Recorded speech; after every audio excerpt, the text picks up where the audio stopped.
happening. All right, so remember you do need to factor, but guys, the numerator of this first fraction won't factor. There's no factors of 7 that I could make into a -1. So we're just going to recopy it. But the denominator can totally be factored. So the denominator is going to be an x minus 4 times the x plus 1. I'm just going to recopy the rest of this equation. It's already factored, so I don't have to think.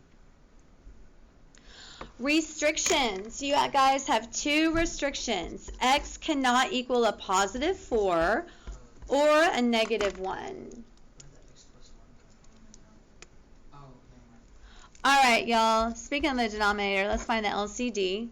Remember, you just copy the first denominator exactly as it is. And then you look at the other denominator to see if you need to add anything. Y'all, I don't need to add anything. I already have an x minus 4.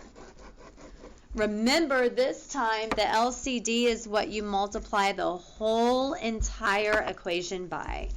So put it in brackets and multiply it by x minus 4 and x plus 1. When you guys do this, the whole entire thing gets wiped out over there on the left side. So all you need to do is copy down the numerator. But on the other side, only the x minus 4 gets canceled out. So you need to write x plus 1, because it really is being multiplied by 1, but 1 times x plus 1 is x plus 1. And then from here, you either got a baby junior high equation or you got a high school problem. Here you have a high school problem because you have an x squared. Y'all, x squared is on the left side, so 0 has to be on the right side of the equation. So I'm going to copy what was already over there, x squared minus x minus 7. But remember, we're writing that stuff with the signs changed. So you have to write minus x and a minus 1. All right, so when we combine like terms, we get x squared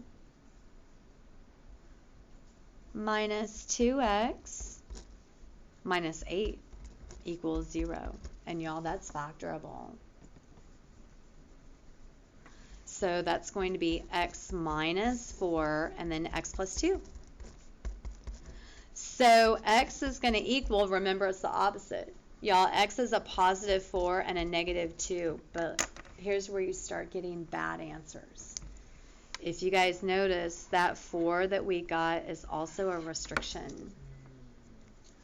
So you have to write it in parentheses. If y'all don't write it in parentheses, you're not going to get the right answer. What are you doing?